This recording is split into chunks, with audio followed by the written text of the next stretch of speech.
Chère communauté, bonsoir, bonsoir à tous. Bienvenue dans Live Rencontre avec l'écrivain, dans Club de lecture et Cercle littéraire universel. Ce soir, nous allons recevoir Monsieur El Mehdi Barkani. Nous avons essayé de faire le live justement hier, mais il y a eu un souci technique. Donc j'espère que ça va fonctionner avec Monsieur El Mehdi Barkani ce soir. Le temps que tout le monde se connecte, bienvenue à tous. Je vais taguer notre cher écrivain, Monsieur El Mehdi Barkani.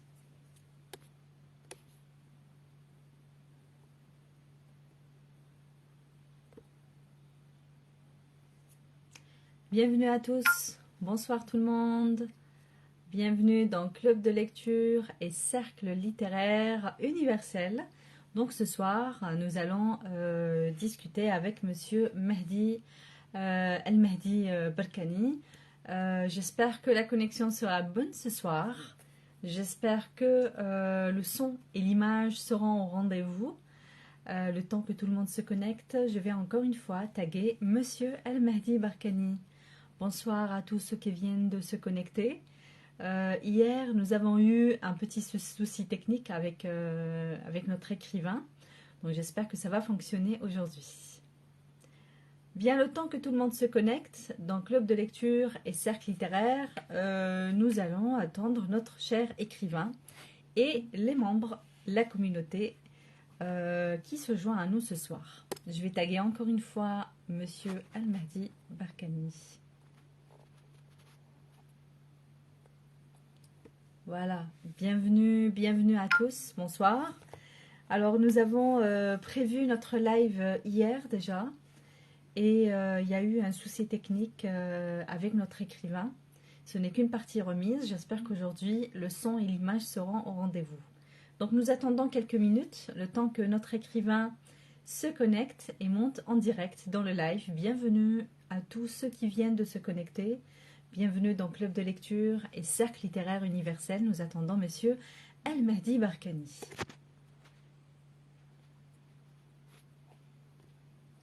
Alors, Monsieur Mehdi Barkani sera avec nous dans quelques secondes, le temps qu'il monte en direct et le temps que la communauté se connecte. Bienvenue à tous.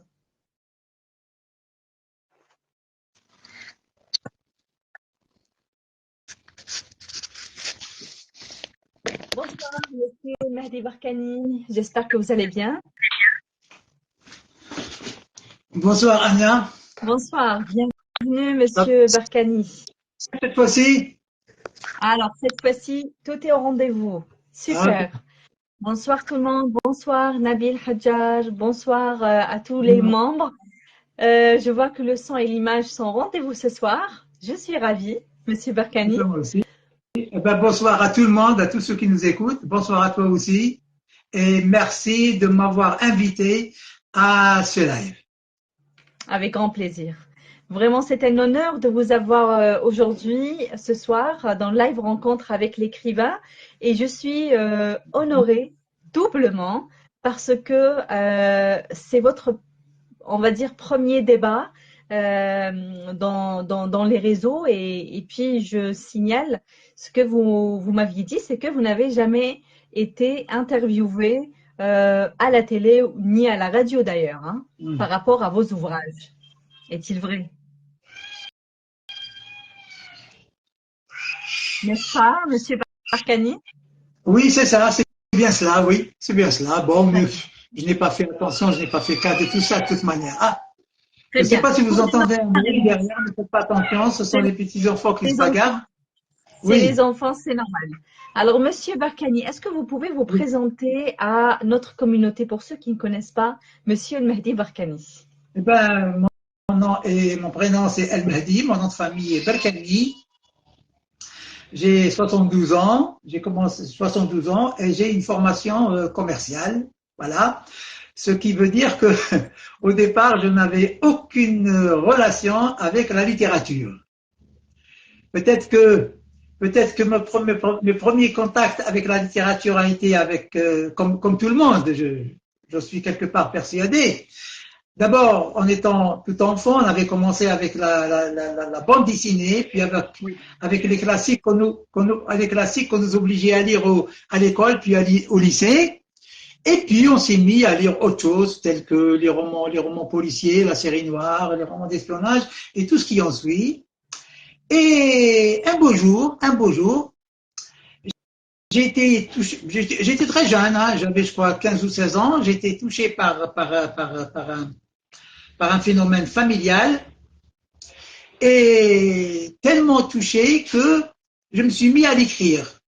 Un phénomène positif de toute manière, hein, c'était pas négatif, mais que je me suis mis à l'écrire. Et puis je me suis découvert cette entre guillemets vocation à écrire j'ai romancé en quelque sorte cette histoire. C'était sur un cahier d'écolier d'autrefois de 96 pages, les gens de ma génération les connaissent. Et puis je l'ai gardé, c'était écrit tout simplement au stylo. Lorsque je l'ai retrouvé des années. Bon, ce cahier, je l'avais posé dans la bibliothèque chez nous, parce que chez nous, mon père avait une grande bibliothèque, il avait une chambre, les 4 murs étaient tapissés de livres. Mon père, lui, par contre, est un homme de littérature, hein, voilà. Littérature, surtout littérature arabe. Quoique, il parlait et le français, et l'allemand, et l'anglais, qu'il a appris, bon, dans d'autres conséquences. Donc, voilà. Lorsque j'ai retrouvé le cahier, ben, j'ai ri sur moi, parce que j'alignais les situations sans descriptif aucun. C'est-à-dire, quand je parlais d'un personnage de la famille, ben, bon, quand je parlais d'un certain Brahim, bon, il y a un Brahim, mais on ne savait pas ce qu'il c'était. Voilà. Donc, voilà. Et c'était mon premier contact avec la littérature. Puis, je n'ai plus rien écrit après, hein. Plus rien écrit. Voilà.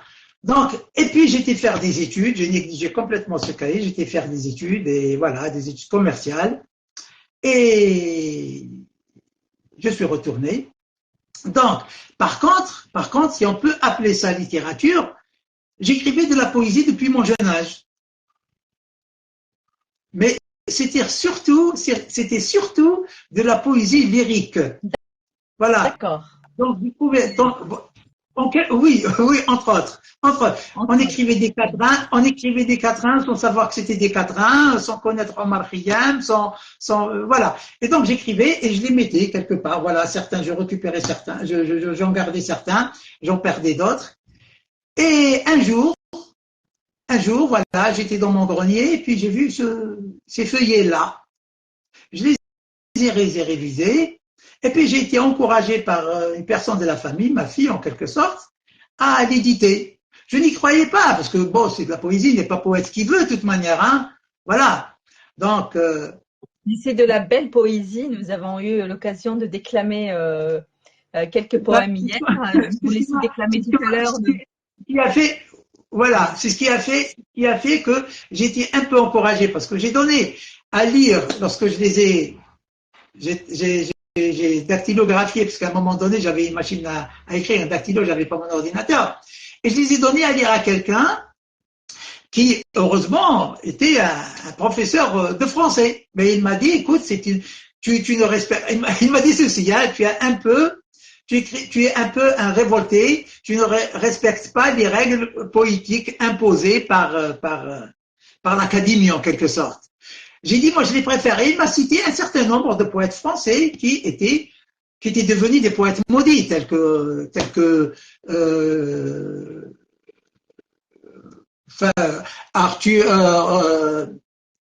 Baudelaire, Charles Baudelaire, comme Rimbaud, comme voilà. Donc, ça m'a encouragé. Il a dit que c'était très très bon, et que je pouvais les éditer. Et l'occasion s'était présentée. Je les ai présentés une fois dans un cadre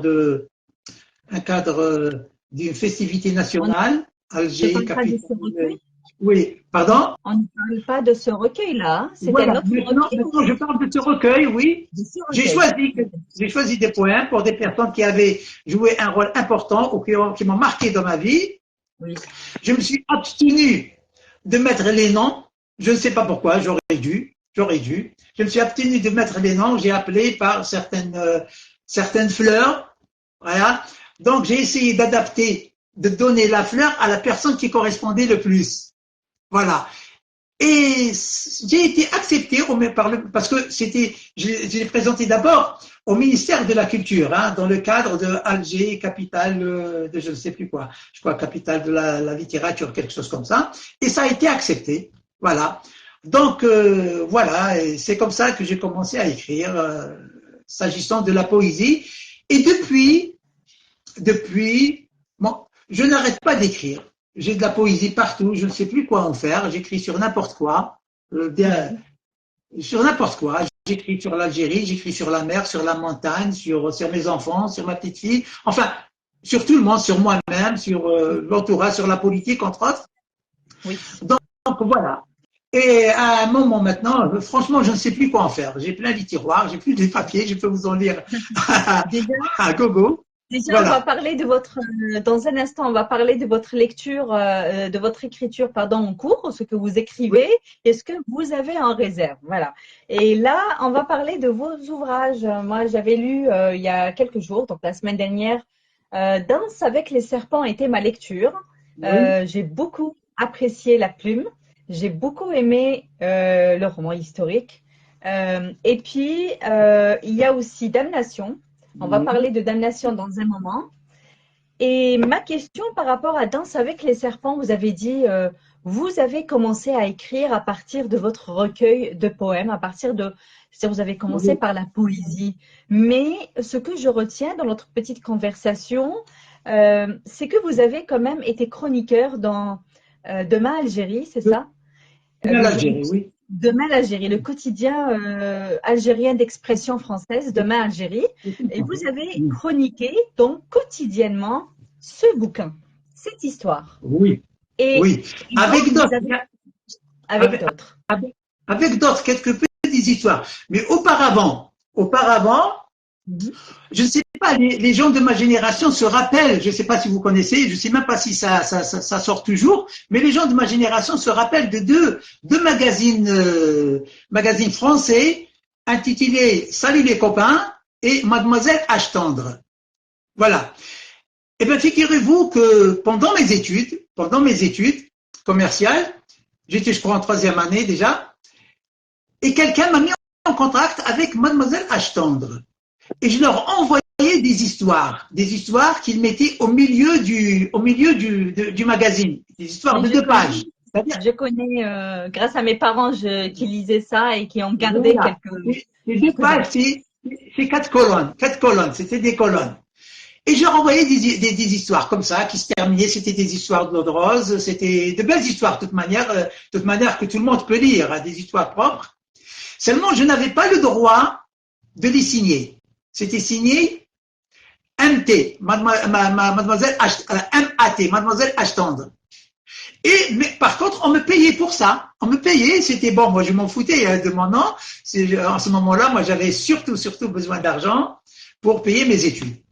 Donc c'est comme ça, j'ai écrit et puis j'ai écrit, je crois, 3 ou 4 textes aussi pour Salut les copains. Mais Salut les copains m'a permis de signer mon texte. Donc je le signais EM El Mehdi. Voilà, je mettais pas le B, je mettais EM, voilà. Et ça a commencé comme ça. Quant à Danse avec les serpents, parce que si tu veux, si vous voulez, c'est mon best-seller à moi.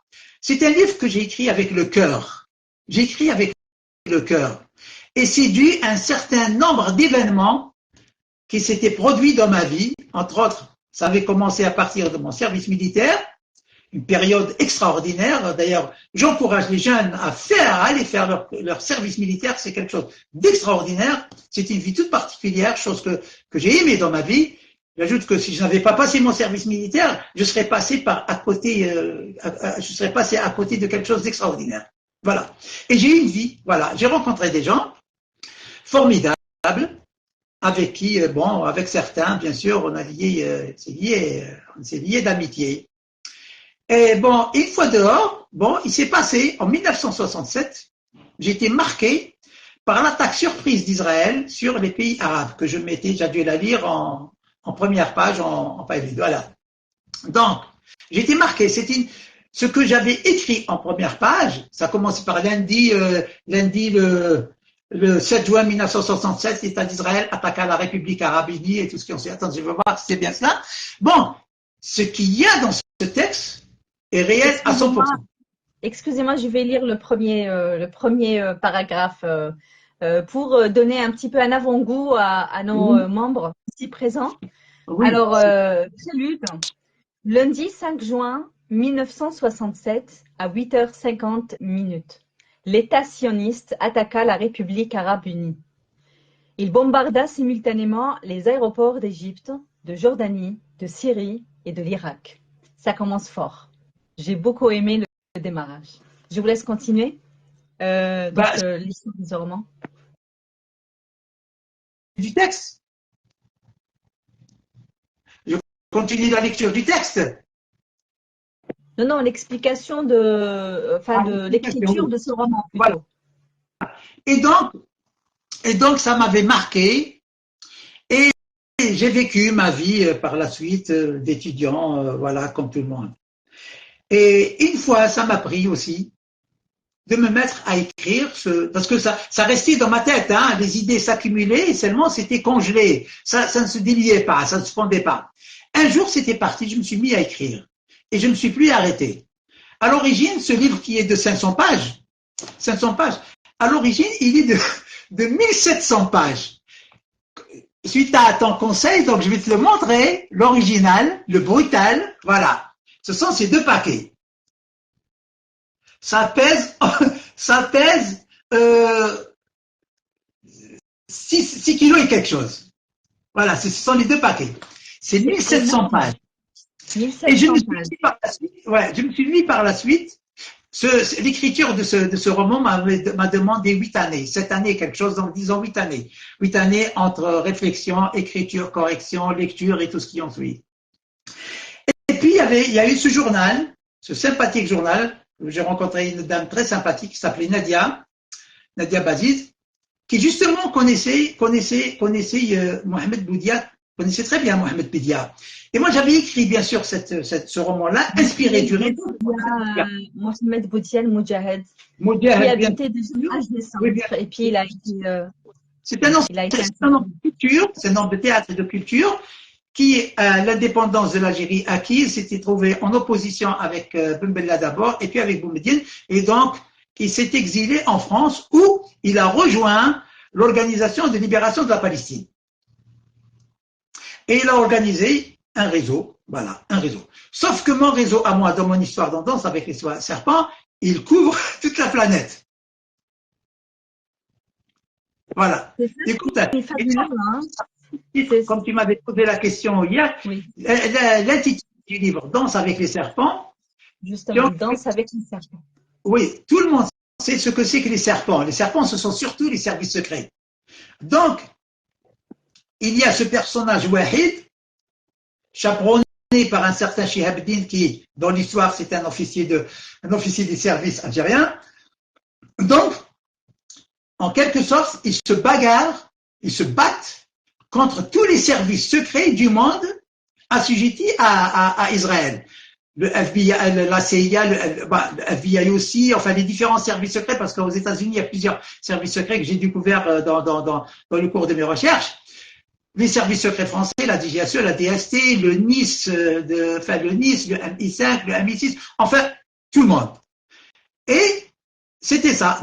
Donc, ils s'amusaient avec ça. Et bien sûr, c'était une guerre intramuros où et on n'avait pas le temps à la réflexion, on n'avait pas le temps à la pitié.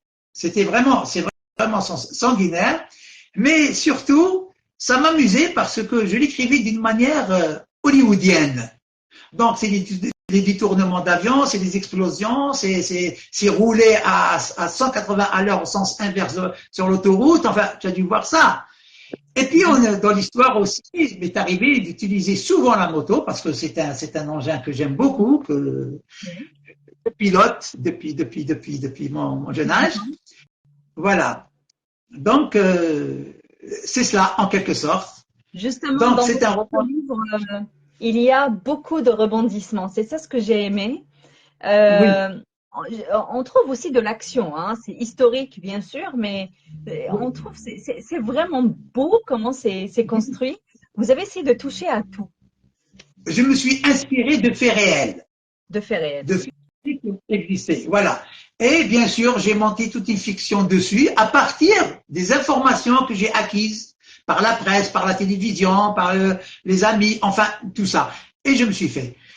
Je voudrais revenir un peu sur le fait qu'il soit de 500 pages. Parce qu'avec 1700 pages, tous les éditeurs m'ont dit, écoutez, ça leur revenait très cher. On a fait un petit calcul arithmétique rapide. Ça pouvait revenir jusqu'à 7000 et 8000 dinars par roman. Donc on m'a dit, écoute, on voit mal un Algérien acheter un roman à 8000 dinars. Voilà. Et le départager en plusieurs temps était impossible. Pourquoi? Parce que c'est un ensemble d'histoires enchevêtrées les unes aux autres. Donc il dit, soit qu'on le lit d'un trait, et ben, soit qu'on le réduit. Et j'ai dû travailler encore un peu plus, disons 2 années, à travailler pour le réduire à 500 pages. Et là, c'était un travail très très difficile, parce que il ne s'agissait pas de réduire un certain nombre de pages, mais un certain nombre de faits, de choses, de séquences, tout en gardant l'âme de l'histoire. Mon intérêt était de garder l'âme de l'histoire, et je crois que j'ai réussi. Voilà. Vous avez très bien réussi. Je confirme, d'après ma lecture, Monsieur El Mehdi Barkani. Et justement, dans ce roman, on a parlé, justement, vous avez touché un peu à tout. On retrouve la cause palestinienne dans votre roman. La cause palestinienne, bien sûr. C'est ça, on retrouve la cause palestinienne. On retrouve aussi comment pensent les soldats algériens. Oui. Déjà, parce qu'on va se mettre dans la peau des soldats algériens. C'est ce qui est fabuleux. J'étais un soldat, j'étais officier, j'étais un soldat, j'étais un officier, j'étais un officier de réserve. Et ce qu'on nous a appris, c'était aimer la nation, aimer l'Algérie, et surtout, on nous inculquait cet amour pour la Palestine. Et pour ça, moi, je rends hommage, Allah yarhamou, un personnage que j'ai rencontré pendant mon service militaire, qui était quand même notre enseignant. Donc, on l'appelait le loup blanc, parce qu'il partait, revenait, on ne savait pas quand est-ce qu'il partait, quand est-ce qu'il revenait. C'était par la suite qu'on avait compris qu'il s'agissait d'un élément du service, très brillant d'ailleurs. Et il nous donnait des leçons de sécurité. C'était agréable. Vous savez ce qu'il nous disait? Il se mettait parfois devant nous, comme ça on était tous ensemble dans un amphi, et il nous disait, l'ennemi incontestable de la nation arabe est là. Et bon, il tendait son bras. Il s'appelle, c'est l'entité sioniste. C'est le furoncle qui nous colle à la peau. L'inciser, c'est avoir, enfin, il avait une manière très, très poétique de le dire, hein, et surtout émouvante. Lorsqu'il nous a raconté certains faits, je ne vous cache pas, certains de mes camarades de contingent avaient les larmes aux yeux. Il y avait une manière de le dire extraordinaire. Et voilà, donc j'ai écrit, et nous avons, comme n'importe quel Algérien, il n'y a aucun doute là-dessus, n'importe quel Algérien, nous avons cette cause palestinienne qui est dans notre sang, qui fait partie de nous-mêmes. Voilà. Je voudrais revenir sur un point. Oui. Lorsque Danse avec les serpents paraissait dans le journal Demain l'Algérie. Je précise que Demain l'Algérie avait publié presque la quasi-totalité du roman, c'est-à-dire les 1700 pages. Sauf que il restait les dernières pages parce que le journal a été dissous. Voilà, c'était un journal d'opposition, donc ils n'ont pas pu poursuivre. Voyez-vous? Voilà. Mais en tout cas, il a pris en charge la publication de tout le récit. C'est pour ça qu'à un moment, au début, on m'avait donné un quart de page. Et puis, certains gens ont demandé à ce que le récit soit un peu plus long. On m'a donné une demi-page. Et puis, je ne sais pas pourquoi, on m'appelle, voilà, pour m'annoncer qu'on me donne 3 quarts de page. Voilà, j'étais très content. Et bien sûr, voilà. C'était souvent la demande des lecteurs, peut-être, hein? Oui, c'était à la demande des lecteurs. Oui, à la demande, parce que j'achetais le journal tous les jours, de toute manière. Oui. J'achetais le journal tous les jours et j'ai vu que c'était à la demande des lecteurs. Voilà. Voilà. Ah ben, si vous voulez voir, je ne sais pas si je peux vous montrer, je dois vous montrer quelques feuillets, non? Oui, j'aimerais bien. Nous aimerions bien, oui, effectivement. Voilà. Ça, c'est la première partie. Celle qui Le commence par le journal. lundi 5 juin, voilà. D'accord. Voilà. Attends, là, le nom du journal, attends, je vais montrer le nom du journal d'abord. Voilà. Mhm. Le nom du journal, je ne sais pas si on arrive à lire à l'envers. Oui, on voit quand même, c'est que c'est net, oui. Et puis, il y a là, la page mémoire, il y a Danse avec les serpents. Et là, quand je revois, je revois la photo, c'est la photo, et ben, c'est la photo de Mohamed Boudia. Oui. Chose bizarre, Par hasard. il y a une certaine ressemblance entre nous deux. Absolument. Étant jeune, effectivement. Tout à fait, tout à fait. J'ai eu le temps. Oui. C'est incroyable et c'est fou, hein. C'est vrai. Ouais, d'ailleurs, j'ai ajouté, lorsqu'il paraissait sur le journal, j'ai écrit à la mémoire de Mohamed Boudia et à celle des martyrs de la nation arabe. Voilà. Oui. Bon, il y en a plein, de toute manière, ils sont là. Franchement, dommage, ce journal Voilà, n'existe plus, hein. mais vous avez gardé quand même. Vous avez Je gardé les garde, ces bien pages. sûr, je les garde parce que mon intention est de trouver le moyen, même s'il faut le faire en auto-édition, de publier les 1700 pages en un seul roman. Et je vais le faire. Je vais le faire. Oui, je vais le faire. Il y a Voilà. Faisal Medjahed, il y a Faisal Medjahed qui vous dit donc, à la lumière de votre présentation, je pense que votre livre mérite d'être réédité pour qu'on puisse le lire. Eh bien, je suis en train de parler avec le NAG, parce que c'est une édition ENAG, je suis en train de parler avec le NAG à propos de cela, pour une réédition. Et j'ai mis à l'oreille du directeur d'édition qu'il s'agit de 1700 pages. Bon, il a fait un peu la moue, mais il m'a donné une petite promesse. On verra. Il m'a dit, on espère que ce sera positif. De toute manière, on est en train de parler pour une réédition. J'aimerais bien qu'il soit réédité. Oui. Voilà. De toute manière, même si je n'arrive pas à le rééditer avec le NAC, je le rééditerai avec un autre éditeur. Très Voilà. bien. Très bien, nous vous encouragerons et nous serons là pour vous soutenir. Pour vous soutenir, Monsieur Al-Mahdi Barkani. Alors, franchement, cette histoire, je vous félicite pour cette histoire. Et donc, pour le titre, vous avez choisi un titre très attrayant, Danse avec les serpents. C'est ça, voilà, Danse avec les serpents. Je ne sais pas s'il faudrait, je ne sais pas si faudrait que je lise le synopsis. Alors, oui, bien sûr, je vais vous demander de faire le pitch de l'histoire pour que les gens, bien sûr, sans spoiler. Voilà. Allez, on va parler. Voilà, allez-y. Bon, Monsieur. Alors, Wahid, c'est le personnage, Wahid, c'est le jeune sous-lieutenant qui prend sa quilla. Voilà. Wahid était un adolescent terrible. Il cherchait son Paul. Lors de l'accomplissement de son service national, il rencontra Shihab ad-Din, un colonel insurgé. L'officier et son élève se découvrirent dans une même passion, la Palestine. Une amitié naquit alors entre les deux rebelles. Libéré des obligations militaires, le jeune homme intégra la Légion, une organisation paramilitaire que dirigeait Shihab ad-Din, alias Baroud. Celle-ci, tissée telle la toile d'araignée, couvrait toute la planète. Bien dans sa peau, bien entraîné et bien entouré, Wahid devenait de plus en plus intenable dans cet ouragan sanglant. Le conseil de discipline de cette organisation, le conseil de discipline le sanctionna. Et parce qu'il a fait une bêtise, mais alors c'était politique très grave. Voilà, qu'on verra dans l'histoire. Le conseil de discipline le sanctionna. Et pour arrêter son élan dévastateur, il est renvoyé en Algérie. Mais là, il est vite rattrapé par son passé. Voyez-vous, c'est un enfant terrible. Son ennemi juré, l'inspecteur Véreux Sakran, devenu chef de la sûreté de la wilaya, se manifesta. 5 années après, Baroud mourait. Wahid est promu au grade de commandant général des troupes de la Légion, alors qu'il trouvait les actions décidées par ses supérieurs hiérarchiques molles et désuètes. C'est-à-dire, il va faire pire.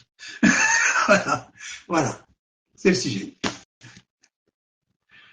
Il faut vraiment lire Danse avec les serpents parce que j'avais dit, il y a beaucoup de rebondissements, il y a beaucoup de surprises, mais quel talent, Monsieur Mahdi Barkani, quel talent. Je vous félicite. Qui a choisi la couverture, Monsieur Mahdi Barkani? Regardez la couverture, c'est une femme avec une chevelure de serpent. C'est des serpents Oui, qu'elle on a dit sur ça, la la tête. méduse. Je crois que c'est la méduse. Ce n'est pas moi qui l'ai choisi, c'est mon éditeur, le NAG. D'accord. Très belle couve, hein. Très belle couverture. Voilà. Vraiment. De même que celle du roman Damnation. Justement, on va parler de damnation. Alors pour Danse avec les serpents, je recommande vivement. Bientôt, je ferai une chronique sur Instagram et Facebook pour ce livre et je donnerai donc mon avis sur cette lecture. Merci beaucoup, Monsieur El Mehdi Barkani. Euh, Damnation. Alors, cette histoire, c'est une histoire véridique. Je vous laisse nous faire un petit pitch par rapport à cette histoire. Un instant avant cela, il y a juste une question avant de parler de damnation par les membres. On va voir, est-ce qu'il y a une question? Alors, quel était Ekralis qui pose la question? Quel était votre moyen d'écrire? Stylo, oui, bon, ça vient après. Cette question, elle vient après le moyen d'écrire, big ou machine à écrire. Je suis en admiration devant cette volonté d'écrire. Super, on va répondre à cette question dans un moment, Ikralis. Merci beaucoup.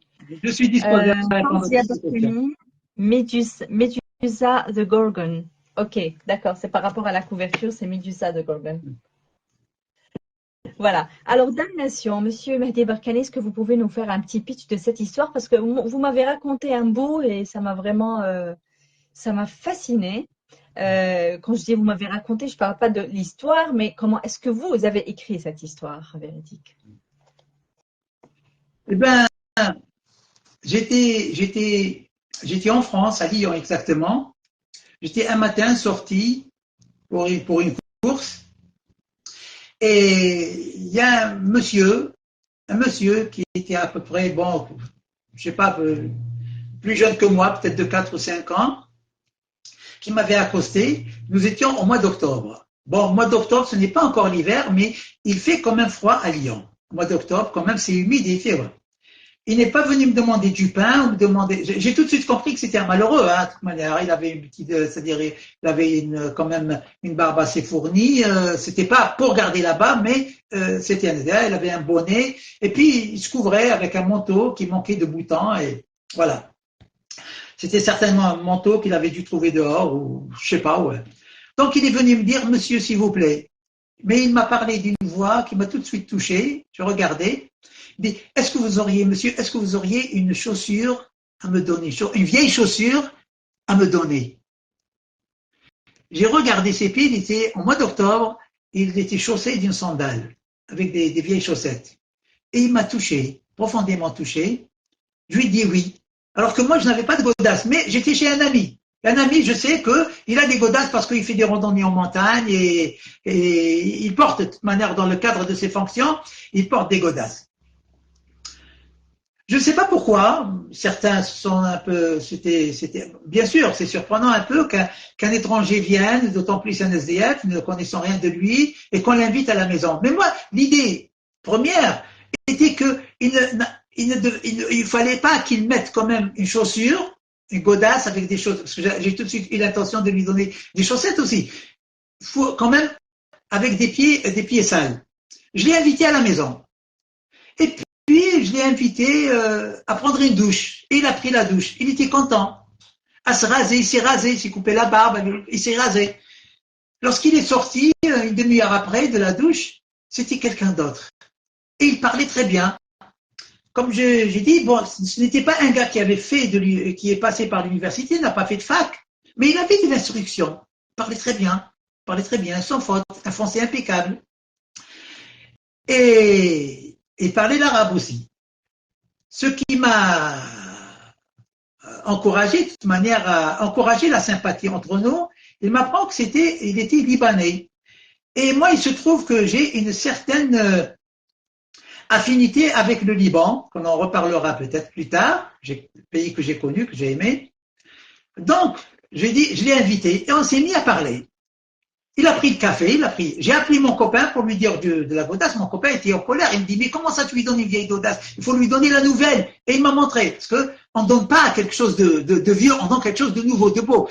Et on lui a donné une paire de godasses assez sûre et assez solide, toute neuve, qui n'a jamais été mise. Elle était encore dans son carton. Il était heureux comme un prince. comme un prince. Et on a parlé, en prenant le café, on a parlé.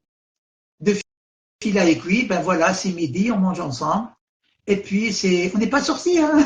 Et puis, c'était le dîner, je l'ai invité à rester. On a passé la nuit ensemble, dans le salon. On dormait, lui sur un canapé, moi sur l'autre. On a parlé. Et il avait constaté, il avait remarqué le manuscrit Danse avec les serpents, le manuscrit de 500 pages. J'avais le petit Danse avec les serpents sur la table, que j'avais pris avec moi pour que mon copain le lise et le corrige aussi. Il tourne, il me dit, mais c'est vous ça? Parce qu'il y avait ma photo dessus. J'ai dit oui, vous êtes écrivain? J'ai dit non, mais disons auteur. Il m'a dit, est-ce que vous pouvez écrire une histoire? J'ai dit, il me dit, c'est la mienne.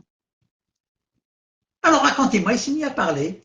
Et il s'est mis à parler et parfois il pleurait. Oui, damnation, il pleurait. C'est pour ça que je l'ai intitulé damnation, parce que c'est une damnation qui était tombée sur lui.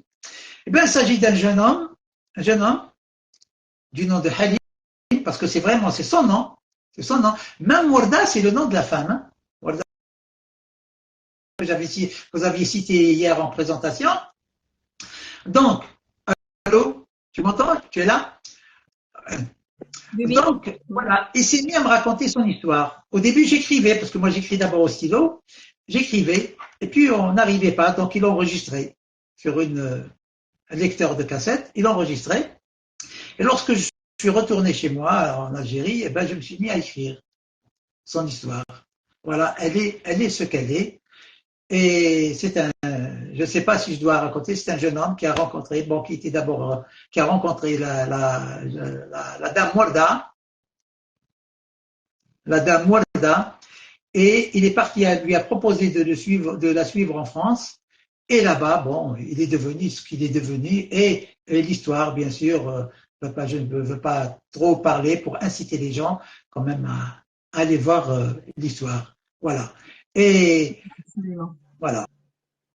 Je ne sais pas si tu as d'autres questions à poser dessus. Beaucoup, Monsieur Omar Kazitani qui vous salue, Monsieur le Mehdi Barkani, Monsieur Omar Kazitani qui supporte vraiment toujours, il soutient, il encourage cette initiative ainsi que tous les écrivains.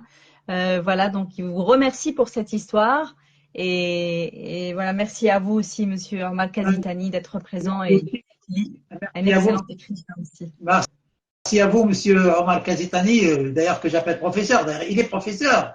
Et quand je lis ses textes, c'est quelque chose d'extraordinaire. Il m'en a appris beaucoup. Peut-être, il se rend pas compte. Il écrit des choses peut-être comme ça. Hein. Parfois, j'ai constaté que parfois il écrit des textes dans un élan de colère.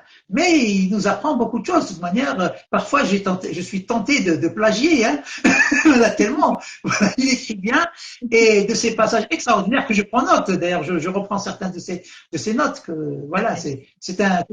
Oui. Et puis j'ai lu ses livres. J'ai lu ses livres, surtout le dernier. Oui. Voilà. Tout à fait. Alors pour Damnation, c'est un petit roman de 160 pages à peu près. Voilà, oui. De 160 pages. Est-ce qu'il va y avoir une suite, Monsieur El Mehdi Barkani? Oui, comme vous l'avez constaté, à la fin, je laisse quand même un point d'interrogation assez important. Et là, je suis en train d'écrire une suite. Ce ne sera pas le tome 2, mais ce sera un duo, en quelque sorte. Hein. Voilà, un deuxième livre. Je ne sais pas comment on appelle quand il s'agit de livres. Je sais que c'est un thriller quand il s'agit de 3, mais 2, j'ai oublié. Donc, c'est que j'intitule. C'est un roman polyphonique? Voilà. Que j'intitule Entre l'ombre et la lumière. Entre l'ombre et la lumière, ce sera la suite de Damnation. Voilà. Pour voir ce qu'il est devenu cet homme jusqu'à devenir ce qu'il est. Voilà. Alors, en parlant de ce roman, on va reprendre la question de Ikralis par rapport à votre méthode d'écriture, Monsieur El Mehdi Barkani. Alors, comment est-ce que vous écrivez? Vous écrivez beaucoup, vous écrivez tous les jours. Et quelle est votre méthode d'écriture? Ça, c'est la première question par rapport à la méthode d'écriture. Quant à Ikralis, voulez savoir est-ce que vous écrivez au stylo sur calepin ou bien directement sur PC? Non, j'écris d'abord au stylo. J'ai cette mauvaise habitude, j'écris parce que, je ne sais pas, en quelques mois, c'est comme s'il s'agit d'une continuité de l'idée, de la tête, le bras, la main et puis le stylo qui exécute. Bravo. Et quand j'ai devant moi une feuille blanche, c'est un espace illimité qui couvre plusieurs fois la planète de la Terre, où on peut écrire, c'est un espace de liberté extraordinaire. J'écris d'abord au stylo, et puis c'est bénéfique, je m'en suis rendu compte par la suite, je me suis rendu compte lorsque j'ai écrit j'ai retranscrit mes poésies et puis mes romans, que en le retranscrivant, en le tapisquivant, c'est-à-dire en le tapant sur l'ordi, eh ben, nous avons l'occasion de corriger, d'ajouter, de supprimer certaines phrases, certains vocabulaires. Voilà. Donc, et même d'aérer. Voilà. Monsieur Mehdi Barkani. C'est très Pardon? important la réécriture. C'est très important la réécriture. C'est comme si on relisait un beau roman. Voilà. J'écris d'abord au stylo. Voilà. D'ailleurs, voilà, c'est un gribouillis, hein, vous savez, il n'y a que moi qui arrive à lire ce qu'il y a dans mes gribouillis, hein. Alors là, mais c'est ça, de toute manière, le gribouillis que je garde partout, je les garde tous, voilà, regardez. On peut voir des modèles de gribouillis. Un modèle de gribouillis, oh là là. Attendez, vous allez en avoir. Oui. Attendez. Il y a un mélange, je suis désordonné, hein. C'est normal, c'est ça les écrivains. Voilà. Là, c'est le roman que je suis en train d'écrire, hein. Bon, c'est pas l'intitulé, c'est l'intitulé du chapitre, hein. Voilà. C'est un gribouillis à la main. À la Flaubert. Pardon? À la Flaubert. Il y a que je suis ravi de savoir. J'ignorais que Flaubert écrivait. Bon, mais tu me diras que Flaubert, on s'entend peut-être qu'il n'y avait pas l'ordinateur. Voilà. Donc, c'est ça, un gribouillis. Et voilà, j'écris d'abord au stylo, puis je retranscris sur mon ordi. Voilà. Super. Donc, vous écrivez au stylo est-ce que tout le roman, ou bien uniquement des idées de chapitres que vous développez, bien sûr, une fois sur ordinateur, ou bien vous écrivez la totalité, tout le développement en fait du livre et puis enfin du tapuscrit, et vous reprenez la même chose sur PC, sur Word, où vous ajustez, vous rajoutez, vous supprimez. Danse avec les serpents et Damnation, je les ai écrits d'abord tout entier au stylo et puis j'ai repris tout le manuscrit, le manuscrit. Oui. Par contre, ce que je suis en train d'écrire maintenant, poésie ou littérature ou comme celui-là que j'intitule, que je suis en train d'écrire, ça veut dire que je suis en train d'écrire, on va peut-être en parler. Là, je suis en train d'écrire chapitre par chapitre et je pense que c'est mieux. Voilà, j'écris un chapitre. Je le tapuscris, et puis j'écris un deuxième chapitre, et puis je le mets dessous. Voilà. Et ça avance. Voilà. Et ça avance. Et je pense que c'est mieux. C'est mieux. Très bien. Donc, vous écrivez généralement sur des feuilles blanches, pas sur des calepins ou tout dépend. Sur des feuilles blanches, ou parfois quand on est pris par, vous savez, quand je suis, ça va faire rire certains peut-être. Une fois, j'étais dans le train et voilà que mes feuilles s'étaient épuisées. J'avais plus de soin. Eh ben, j'ai été demandé à tous les gens du compartiment de me donner leur ticket. D'accord. Je me suis mis à faire le ticket. Heureusement, le contrôleur est venu, je lui donne tous les tickets, il s'est posé la question et puis lui-même, il m'a donné des papiers. Voilà, il m'a donné des feuilles. C'était très sympathique de sa part. Voilà. Parce qu'à ce moment-là, il y avait l'inspiration. C'est ça, l'idée était là. Il fallait vraiment là. On ne sait pas. Parfois, on a l'idée générale qui est dans la tête, mais elle est congelée. C'est comme une pierre, un roc dans la tête. Je sais de quoi il s'agit, mais je n'arrive pas à exprimer. Donc, il faut que j'attende que ça se dilue. Voilà. Et ça commence à couler. Voilà. Donc, quand ça commence à couler, je n'arrête pas. Je n'arrête pas. Voilà, jusqu'à ce que ça se termine. Mais l'idée générale est toujours dans la tête. Voilà. Comme là, sur le roman que je suis en train d'écrire, là, oui. L'idée générale est dans la tête, mais j'écris chapitre par chapitre. Voilà.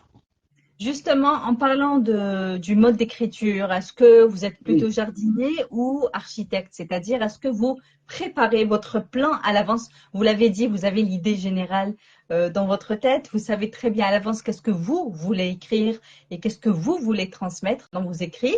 Mais est-ce que vous êtes le genre d'écrivain à dessiner, schématiser en fait? Je crois que je suis jardinier. D'ailleurs, je suis surpris lorsque les gens, je suis étonné, je ne sais pas comment faire. Lorsque des gens m'ont parlé de plans, j'ai connu des auteurs qui me parlent de plans. Il fait un plan. Moi, je n'arrive pas à faire un plan. Je ne sais pas ce que c'est. Moi, j'écris l'histoire telle que me l'impose mon esprit.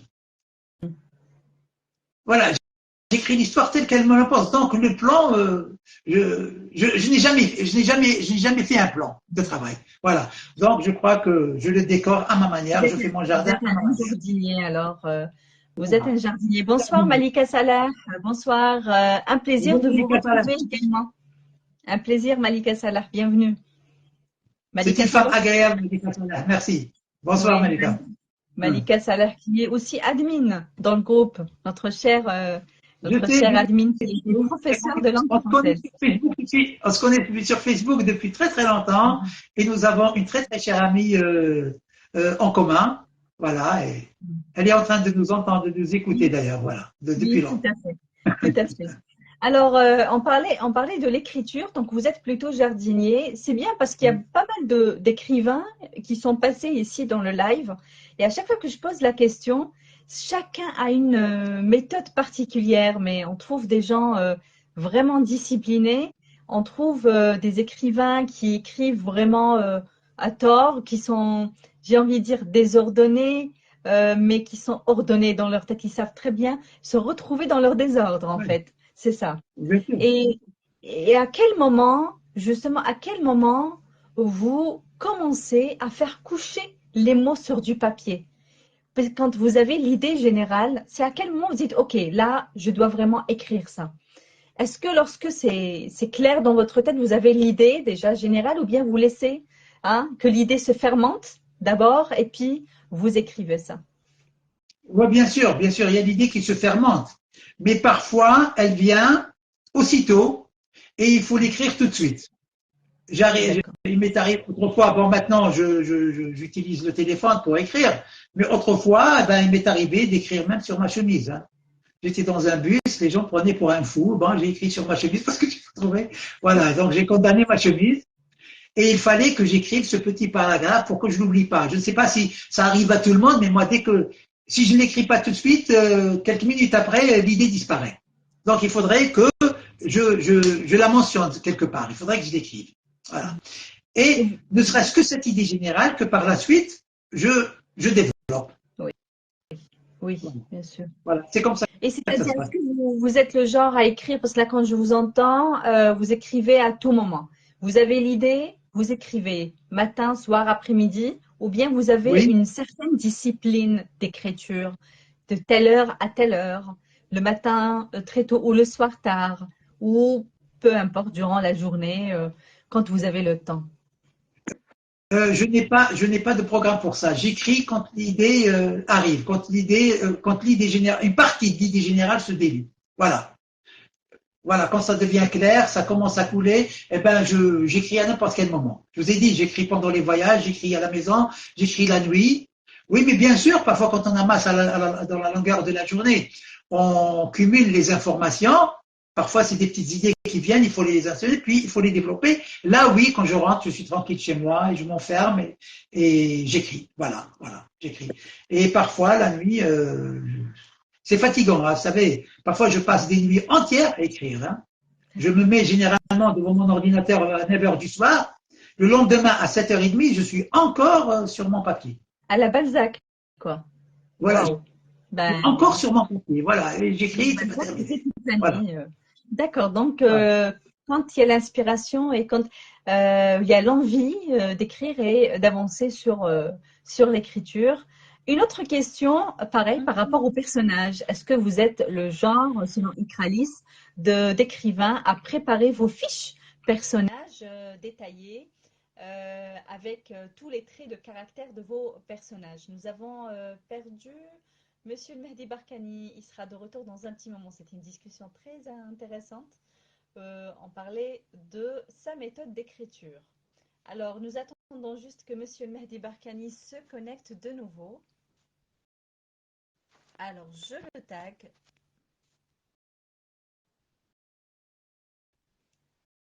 Très bien, donc nous étions en train de découvrir la méthode d'écriture de Monsieur El Mehdi Barkani, qui sera de retour dans un petit moment. J'espère qu'il n'a pas eu une déconnexion.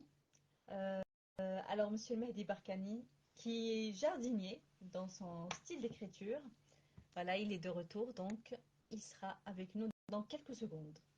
Donc, ma question était bonsoir, Monsieur Omar Khanouf, bienvenue.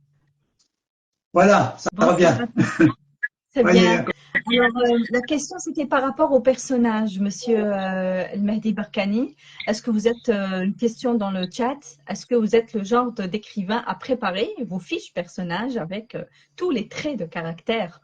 Ou bien vous connaissez déjà vos personnages dans votre tête, c'est clair déjà pour vous? non, je connais mes personnages à l'avance. Je ne prépare aucun papier. Et lorsque j'écris, ben, si mon personnage, il est content, je suis content. C'est une émotion tout à fait maîtresse d'elle-même. Je, quand mon personnage, et même l'histoire, quand mon personnage est content, et ben, je suis content. Quand mon personnage est triste, je suis triste. Réellement triste. Voilà, quand je vis, quand il y a un événement joyeux, je suis content. Quand il y a de l'humour, je souris. Quand c'est amusant, il m'arrive même de rire en éclats comme ça. Les gens, oh, je fais que voilà. Donc, je vis mes personnages au fur et à mesure que s'allonge mon texte. Très bien, donc vous savez d'avance votre histoire, c'est Oui, déjà concocté dans votre tête, ainsi que les personnages. Monsieur le Mehdi Barkani, vous êtes en train d'écrire en ce moment, vous avez des manuscrits en cours, oui, oui. vous avez des romans en cours. Ça vous Oui. prend combien de temps, l'écriture d'un premier jet, généralement? D'un premier, non, je ne sais pas et je ne veux pas me limiter dans le temps. Vous savez, l'histoire, elle s'impose en moi. Je ne la choisis pas, elle s'impose en moi. Et je ne me dis jamais je dois la finir dans un mois, dans 2 ou dans une année ou dans 3 ans. Je l'écris. Je commence à écrire, je prends tout mon temps, je commence à écrire et elle se termine lorsqu'elle le veut, lorsqu'il n'y a plus rien. Mais lorsque je mets le point final, lorsque je mets le point final, si vous me demandez d'ajouter un mot, je ne saurais pas. Je reviens, c'est-à-dire vous allez me demander d'ajouter un mot sur Danse avec des serpents, et ben je ne saurais pas. Ça y est, c'est terminé.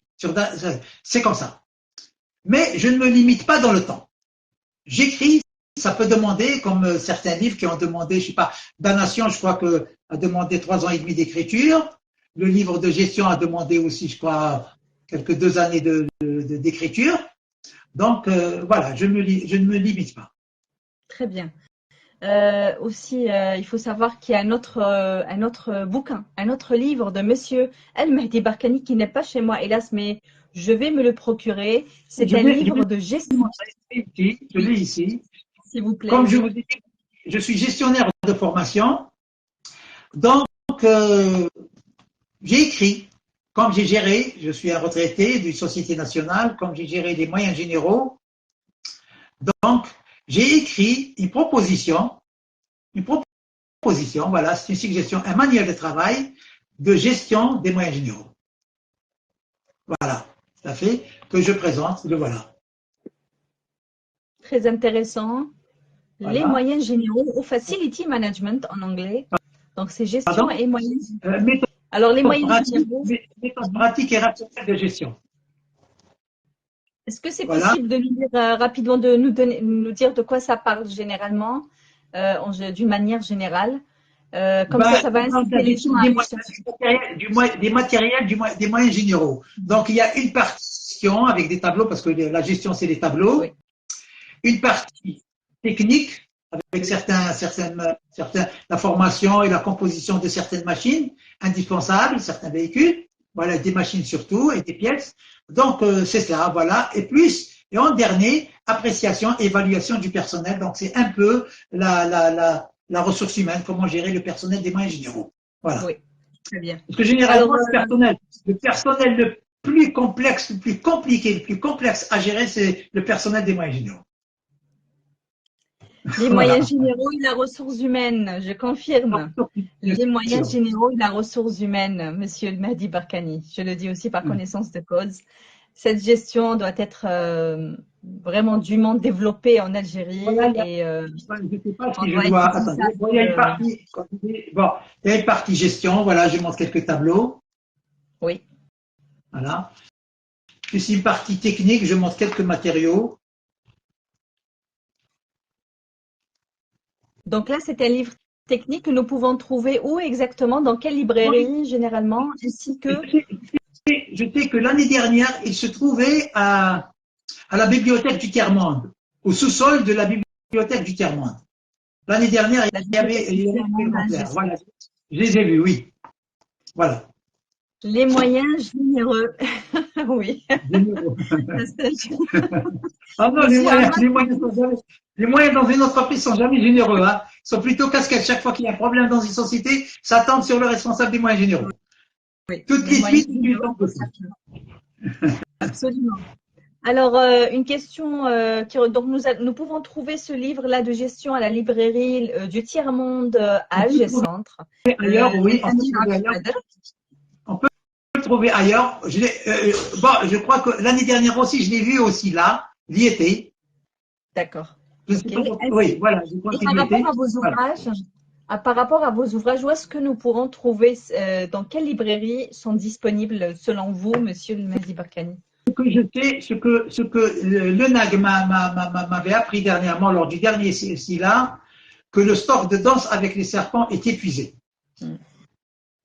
Voilà. Ouais. C'est pour ça que on est en train, oui, on est en train de parler d'une nouvelle, d'une réédition. Oui. Quant à Damnation et Oui. les harmonies babouins, on les trouve dans les stands de l'ENAG.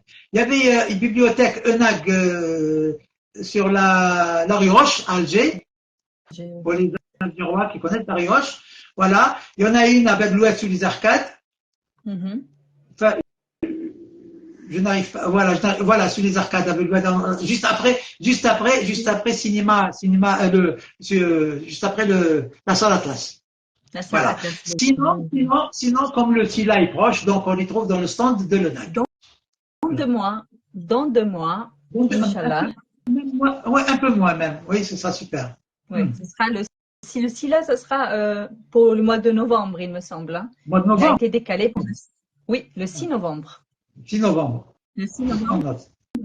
voilà, par rapport aux élections, ça a été Voilà, décalé. Super, très voilà, bien. ça a été décalé Donc, par rapport aux élections. on va voir, vous allez nous tenir informés sur votre page lorsqu'il y aura la Bien, réédition de Danse bien avec sûr, les bien sûr, serpents. bien Très sûr, bien, bien sûr, parfait. bien sûr, bien sûr, bien sûr. Alors, une question aussi par rapport, nous avons parlé tout à l'heure des personnages. Donc, la fiche personnage, vous ne la faites pas parce que vous connaissez déjà vos personnages. Mais est-ce que ça vous arrive, selon une question dans le chat de Ikralis, est-ce que ça vous arrive de changer à plusieurs reprises le nom de l'héros ou de l'héroïne ou de vos personnages secondaires aussi? Non, jamais. Parce que je l'ai choisi à l'avance et puis je ne choisis pas quand je donne des noms, à part bien sûr celui de Halim qui est son nom réel et celle de Warda qui est celle. Halim était libanais, Warda était libanaise, hein, libanaise. Ah, plutôt syrienne. Warda Syrienne, était oui. syrienne, oui. Warda était syrienne. Merci beaucoup. Alors, oui, monsieur, continuez, pardon, excusez-moi. Donc voilà. Donc je choisis les noms, je choisis les personnages d'après la constitution psychologique et physique de la personne que je me fais de la personne. Chaque personnage a sa propre, en quelque sorte, personnalité, à ses propres, il a même des principes, à ses propres principes. Il répond à certains critères psychologiques et physiques. Voilà. Donc, je ne change pas de nom. Voilà, vous avez une grande certitude hein, par rapport et à l'histoire et au personnage. C'est un plaisir, vraiment. Avec cette mémoire, vous devriez avoir une très bonne mémoire quand même pour avoir tout ça ancré dans votre tête. Nous vous félicitons. Merci, merci, merci. Esmeralda Andalous, Felna Andalusia Esmeralda Andalous vous nous confirme que le salon du livre international du livre sera pour le 6 novembre. Et puis C'est Felna super. Andalusia a lu vos ouvrages. J'espère les rencontrer, Inch'Allah. Voilà. Inch'Allah. Voilà. Inch'Allah. Alors, Monsieur Mahdi Barkani, quand on parle d'écriture, quand on parle d'écrivain, donc avant de devenir écrivain et avant d'écrire, on est d'abord lecteur. J'imagine que vous avez été un bon lecteur dans le passé. Est-ce que vous l'êtes toujours aujourd'hui? Je lis toujours. Bon, maintenant, quand je suis parfois pris par l'écriture, je constate que je lis moins, mais j'ai mon livre de chevet, tout le temps. Je lis, j'ai toujours un livre dans la poche, et je lis dans le bus, je lis dans le taxi, je lis quand c'est mon fils qui conduit, je lis voilà partout, je lis la nuit, voilà. Je lis tout le temps. Je crois qu'on ne peut pas écrire. Je pense qu'on ne peut pas écrire si on n'aurait pas lu, ou du moins beaucoup lu dans la vie. Absolument. Et moi, j'ai beaucoup lu. D'ailleurs, j'ai une bibliothèque, pour reprendre un peu le terme de notre ami Omar Khnouf, qui est assez musclée. Oui. Et voilà. Pardon? J'aime bien l'expression. Oui, bien sûr, je l'ai bien aimé, d'ailleurs. J'ai bien aimé. Et il n'y a plus de place dans ma bibliothèque, donc je suis en conflit avec tout le monde dans la famille parce que chaque fois je mets des livres partout chez eux, sous le lit, sur le placard, dans les placards, dans les tiroirs, j'en ai plein. Je ne sais plus quoi en faire. Voilà. Et quel est votre livre de chevet et quel est le livre qui vous a, ou si vous pouvez nous citer 2-3 livres qui vous ont marqué dans le passé, que vous gardez en mémoire, qui ont été des chefs-d'œuvre? Je garde en mémoire. Oui. Je garde le premier roman que j'ai lu dans ma vie. J'avais 9 ou 10 ans. C'est un livre que j'ai trouvé par hasard dans un ensemble de magazines quelque part, je ne sais plus où là, mais je l'ai trouvé. C'est un livre connu d'ailleurs. Il s'intitule Pieds agiles et filles à l'arc. D'accord, c'est de qui? Oh, je ne me souviens plus du nom de l'auteur. Je me souviens plus. Mais de toute manière, vous trouvez sur Google Pieds agiles et filles à l'arc. Il s'agit de 2 enfants qui ont été en quelque sorte élevés par des autochtones des États-Unis, de l'Amérique, les Indiens. Et donc, c'est des Blancs, c'est des enfants de pionniers dont la caravane avait été attaquée. Les enfants ont été élevés par les Indiens. Donc, on a surnommé Pieds agiles le garçon parce qu'il courait très vite. Et on avait surnommé la fille à l'arc parce qu'elle tirait très très bien à l'arc. C'est une histoire pour enfants très très très très belle. Oui. Mon deuxième roman, c'était Little Big Man. C'est un roman aussi très intéressant, très très beau. Je parle de livres. Et puis il y avait les livres classiques qu'on nous donnait à l'école, qu'on nous imposait à lire, les livres de Jules Verne, qui m'a marqué. Mais les livres aussi qui m'a le plus marqué, les livres contemporains, des lectures contemporaines ou récentes, c'est un livre que j'ai lu d'abord quand j'étais dans l'armée. Il m'a été d'ailleurs remis par cet ami, l'officier dont je vous ai parlé, un ensemble, c'est un livre de 5 tomes, La lumière des Gistes de Henri Troyat, que je conseille tout le monde à lire. C'est un livre historique très très intéressant. Très, très intéressant. Je confirme, Monsieur Mahdi Barkani, je suis très fan, une grande fan d'Henri Troyat et j'ai beaucoup aimé cette trilogie. Je confirme. Bon, peut-être c'est une trilogie chez vous, mais chez moi, c'est 5 tomes. Hein. C'est des livres de poche de 5 tomes que je garde. Voilà. Ce sont des livres qui m'ont marqué. Il y a eu aussi Landor de Apuré. Oui. La Métamorphose, le premier roman de l'histoire de l'humanité. Voilà. Sinon, bon, il y en a plein d'autres, hein. Je lisais Naguib Mahfouz, Des rives sur le Nil, L'enfant de la Médina, c'est un livre interdit. Je lisais aussi, j'en sais moi beaucoup, hein. On lisait aussi voilà. Notre jeune soldat, ici dans le livre, quand on commence à lire, oui. Il parle de l'amour de la lecture déjà, et là je comprends que c'est le Mahdi Barkani. Voilà, là je comprends que c'est Monsieur Mahdi Barkani. Mais il avait un livre entre les mains qu'il avait passé à l'officier, c'était celui de Nietzsche. Voilà, c'était justement la chose qui a fait que cet officier et moi on se lie d'amitié. Et je l'ai Donc, c'est vrai. décrit exactement, ouais, exactement comme cela s'est passé. Ouais. Je grimpais les escaliers à Chechel et j'avais à la main le livre de Nietzsche, Ainsi parlait Zarathustra. Oui. Et comme pense bête, comme signé, ce qu'on appelait autrefois un pense bête, j'avais un Un marque-page. marque-page, c'était la carte de la Palestine. Voilà, la carte de la Palestine. Bien sûr, quand on était dans l'armée, on ne lisait pas n'importe quoi. Donc, il me croise dans l'escalier, il me dit, qu'est-ce que vous lisez? Je le salue, j'ai dit, voilà, j'ai dit, ah, il me dit, Ainsi parlait Zarathustra. Je l'ai lu lorsque j'avais 20 ans. Vous savez, ce personnage-là est lui-même une histoire. Si on aura l'occasion de parler de lui, vous allez être, c'est un homme extraordinaire. J'ai pris une partie de sa vie dans ce roman, là c'est quelque chose d'extraordinaire. Un homme, lui-même est une histoire. Lui-même est une Là, histoire. vous parlez de l'officier, hein, on est d'accord. Que je nomme Shihabuddin dans mon histoire, dans mon roman. Voilà. Et il me dit, c'est quoi la Palestine pour vous? Il apprend, voilà, c'est quoi la Palestine pour vous? J'ai dit, ben, c'est une partie de notre territoire que nous devons libérer. Voilà. Et puis, moi, j'ai rejoint notre chambrée, puis il est descendu. Le soir, il m'invite au foyer. Voilà, et on a discuté. On est devenus copains à partir de ce moment-là. Voilà. En tout cas, excellente histoire. Nous allons, nous vivons cette histoire avec vous. Et puis, ce qui est fabuleux, c'est que c'est vrai. Vous vous inspirez toujours voilà. du vécu. Voilà. C'est ça ce qui est. Mais je tiens à dire que Shihabuddin, le soviet, n'était pas, c'est-à-dire le chef de cette organisation. Hein. C'est-à-dire, je me suis inspiré un peu de ce qu'il fait. Oui, voilà. Mais il avait beaucoup d'admiration pour Mohamed Boudia. Hein. Voilà. Donc, voilà. Parce que lorsque Mohamed Boudia a été assassiné, moi j'étais dans l'armée. Voilà. Et j'ai eu un coup de poignard dans le cœur. C'était, voilà.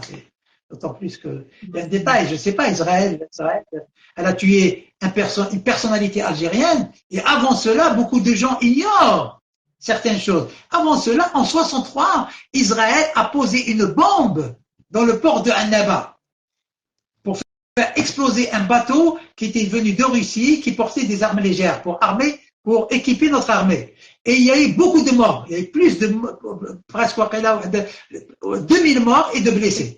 Chose qu'on ignore. Oui. Voyez-vous? Il n'y a pas d'infos voilà. sur ça. Donc, Israël a été la première à nous attaquer. Si maintenant nous rendons le coup par le coup, nous sommes dans notre droit. Officiellement, normalement, nous sommes en guerre avec cet État sioniste. Voilà. Je comprends. Et c'est très très bien expliqué dans votre roman Danse avec les serpents, Monsieur Mehdi Barkani. C'est très bien expliqué. Effectivement, et j'ai envie de dire, de l'incipit jusqu'à la fin. Ça vibre, hein. Mais ça vibre, on ne le lâche pas, ce bouquin. Une question. Si vous arriverez un jour de lire les 1200 pages qui restent, ce que j'ai retiré, eh ben, c'est-à-dire que vous allez avoir toute l'histoire. Vous allez être. Une fois édité, tous ceux qui l'ont lu ont été. Voilà, ils me disent, c'est dommage que tu ne puisses pas publier tout ça. Il y a un point, on n'a pas parlé d'un petit point et on reprend justement la question de la lecture. Hein. Il y a un point, on n'a pas évoqué un point important, c'est que ce livre a été écrit, je cite, avant l'événement du 11 septembre 2001. C'était bien avant, hein, d'accord? Lorsque j'ai évoqué cette partie du roman, nous étions, je crois, en 1990 ou 91. Alors, en 1991, Monsieur Mehdi Barkani avait imaginé l'incident des Trade World Center, s'il vous plaît. Voilà. Il avait imaginé cette scène. Donc, ce fameux. Ça a été exécuté exactement comme je l'avais imaginé en 91 ou 90. Et nous retrouvons ça dans la page plutôt 348. c'est bien décrit dans la page 348. Et ma question, c'est que vous en pensez quoi? Lorsque, bon, ça a été édité en 2013, mais vous l'avez écrit et vous l'avez publié, ce roman, En dans 98. Demain En l'Algérie, 98, dans sur le journal, oui. 98. Oui. Et donc là, c'est fabuleux, c'est incroyable. On imagine, c'est de la science-fiction, on dit au début, Oui, c'est c'est-à-dire, une fiction, c'est une et fiction, bien pourtant, sûr, comme il y en a plein. et pourtant c'est réel. Et pourtant, c'est réel. Qu'est-ce que votre éditeur avait pensé de cette séquence, enfin, de cet événement-là? Eh ben, je crois, oui, c'était pas mon éditeur, mais c'était le directeur du livre du ministère de la Culture, Mhm.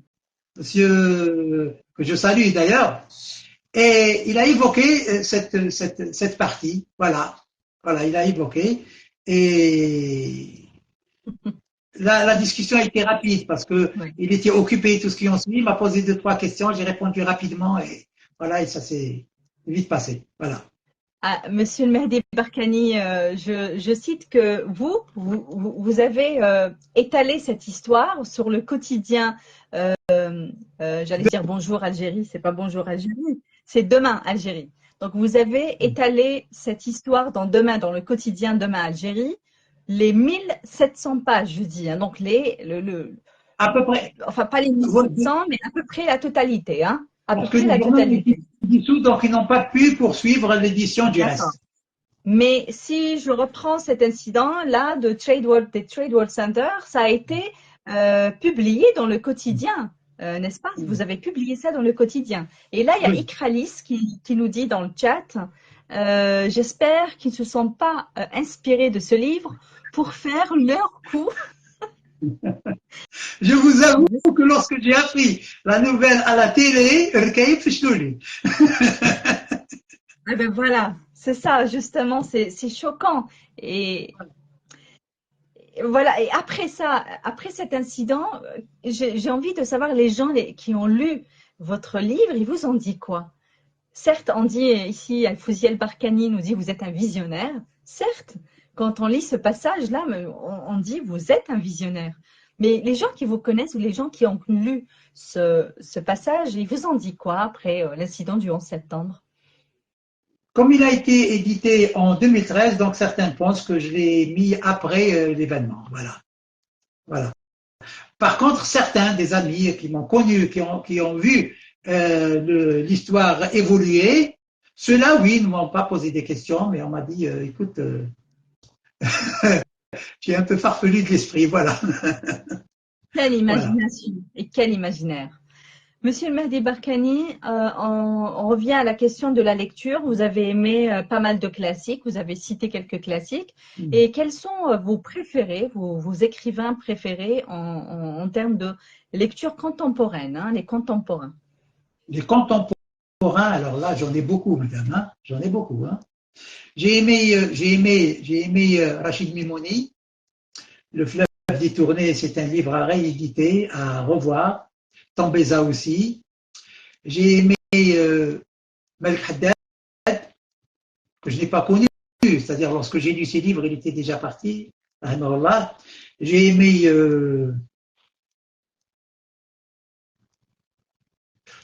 Boujdra, Rachid Boujdra, euh, Quand Amin on parle Malouf, de... Amin Ah, Malouf, Amin voilà. Malouf, oui. Mhm. J'ai presque toute sa collection à Amin Malouf. Je ne peux pas me passer, quand je passe, je vois le livre de Amin Malouf, je ne peux pas m'empêcher de l'acheter. Mhm. Voilà. Je Et comprends. puis, il y a pas mal, comme Mohamed Dib, comme j'ai lu dernièrement un très très beau livre, Ouloud Mamri, La lumière du Mhm. juste. Voilà, Mhm. très très beau livre que je conseille, euh, je conseille sa lecture. Voilà. Donc, il y a aussi nos écrivains algériens comme, j'ai dit Mouloud Mamri, Ça, c'est les classiques je sais pas, j'en ai lu algériens. beaucoup. Quand on parle de Ouais, Rachid Mimouni, Malek Haddad, voilà, c'est des voilà. classiques algériens. Les Après, classiques Boujdra, algériens, Amin c'est pas Malouf, Voilà. Dib aussi, Mohamed Dib. Ahmed Dib, c'est les grands classiques algériens, effectivement. Grand classique algérien. Bon, sinon, les classiques européens français, bah, j'ai lu, comme tout le monde, Balzac, Jules Verne, Mhm. euh, Zola, quoique c'est des personnages que je n'aime pas. Zola, je l'ai plus aimé. Euh, là, Pourquoi? je peux vous dire pourquoi je l'ai lu.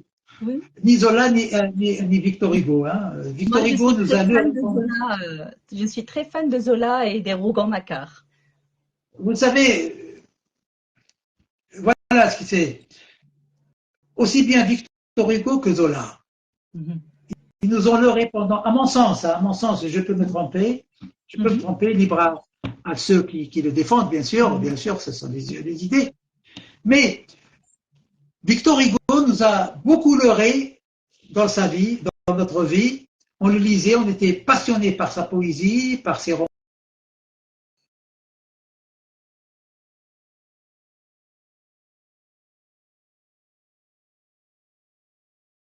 Est-ce que Monsieur Mehdi Barkani est Une là? fois, Ça a bugué. Est-ce qu'à j'apprends mon alors niveau, que, vous m'entendez? allô, Très bien, c'est bon, ça revient. allô, Oui, oui, nous vous allô, écoutons, Monsieur Mehdi Barkani. Nous vous écoutons. Nous vous écoutons, Monsieur Mehdi Barkani. C'est très bien. Il y a le son, il y a l'image. je ne vous vois pas, C'est pas grave. Nous vous entendons. je ne vous vois pas. Est-ce que vous m'entendez, Monsieur Mehdi Barkani? Je vous entends, mais Nous, c'est écrit participation en cours, attendez, c'est quoi ça? oui, Je ne sais pas, je crois l'image dans que c'est l'idée. dû à la une question de Non, réseau peut-être. ça fonctionne. Vous laissez comme ça, Monsieur Mehdi Barkani, ça fonctionne. Vous laissez comme ça, c'est parfait. C'est Mais moi, je parfait. vous vois pas. Donc, C'est bon, pas ben, je continue comme grave. ça. Donc, un C'est pas jour, grave. On j'apprends continue. que Victor Hugo, étant membre de la Commune de Paris, avait constitué un comment on dit, un groupe de pression pour que la guillotine soit envoyée en Algérie. Et lorsque cet outil macabre a débarqué en Algérie, Victor Hugo a laissé cette expression vindicative, haineuse, où il dit que ainsi les Arabes et les Kabyles de l'Algérie vont savoir ce que mourir signifie. D'accord. Tu m'entends? Oui, oui, oui, oui, nous vous entendons. Voilà. D'accord. C'est choquant. Voilà. Donc, je n'ai plus touché un livre à Victor Hugo. Oui. Quant à Émile Zola, lorsqu'il a écrit sa fameuse lettre au président du Conseil de ce temps-là, à propos de l'affaire du capitaine Dreyfus, Mhm. où il accusait l'injustice française à l'égard de ce capitaine, de cet officier français qui était accusé à tort d'espionnage. En même temps, il n'avait jamais écrit une lettre accusant les meurtres et les assassinats collectifs que commettaient les officiers français contre les Algériens. Allô? Oui, oui, nous vous écoutons. Nous vous Voilà. écoutons, nous Donc, vous voyons. je n'ai plus touché à Émile Zola ni à Victor Hugo depuis. Voilà. D'accord. Mais j'aimerais Ouais. bien quand même que l'image revienne. Hein. Personnellement, c'est pas grave, essayez de ne pas toucher parce que c'est la fin du live. Nous restons Voilà. comme ça, nous vous voyons très, très Donc, moi, bien, j'aurais Monsieur aimé Berkani. parler aussi de mes écrits futurs, de mes publications Justement, futures. oui, oui, oui. Nous allons continuer, même si vous ne me voyez pas, il n'y a pas de souci. Même si vous ne me voyez pas, il n'y a pas de souci. Nous vous D'accord. entendons, c'est parfait. C'est parfait, c'est parfait. Nous vous voyons. Alors, concernant Émile Parce que même le Zola, son a diminué. Hein. d'accord, ok. Est-ce que vous... D'accord, essayez de redemander accès. D'accord? Voilà. Essayez, je vais vous taguer. Retaguez-moi encore une fois, oui. Ça marche. Je vais taguer notre écrivain. C'est bientôt la fin du live. Il nous reste 2 questions. Et nous allons récupérer notre cher écrivain, Monsieur El-Mahdi Barkani. Alors, concernant l'affaire Victor Hugo, donc ce qui a été raconté par Monsieur El-Mahdi Barkani, Victor Hugo et Émile Zola, oui, j'avais entendu ça par rapport à Victor Hugo, mais concernant Émile Zola, non, je ne savais pas, j'ignorais. Donc, je vais faire mes propres recherches pour trouver ces textes, justement. et, je vais essayer de comprendre réellement ce qui s'est passé. Il s'agit quand même de l'histoire, aussi l'histoire de notre pays. Monsieur Mehdi Barkani, est-ce que vous êtes là?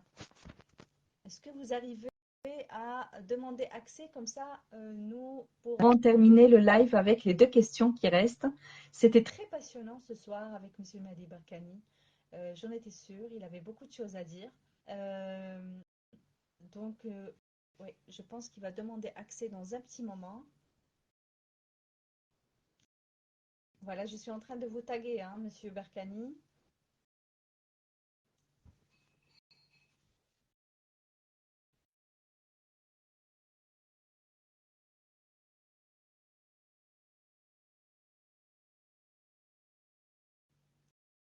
Merci, chers membres, pour votre patience ce soir et pour votre participation dans le chat aussi.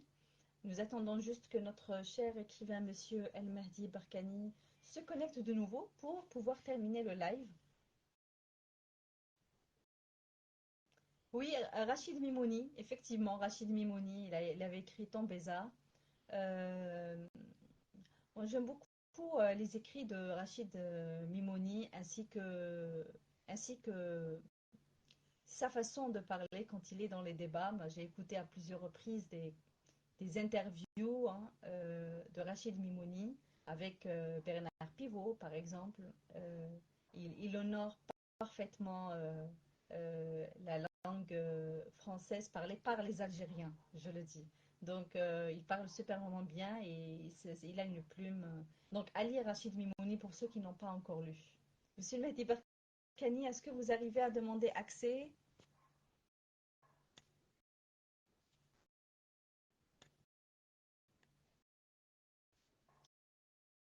À un moment donné, il n'arrivait pas à nous entendre. Nous allons essayer de ramener Monsieur Mehdi Barkani pour...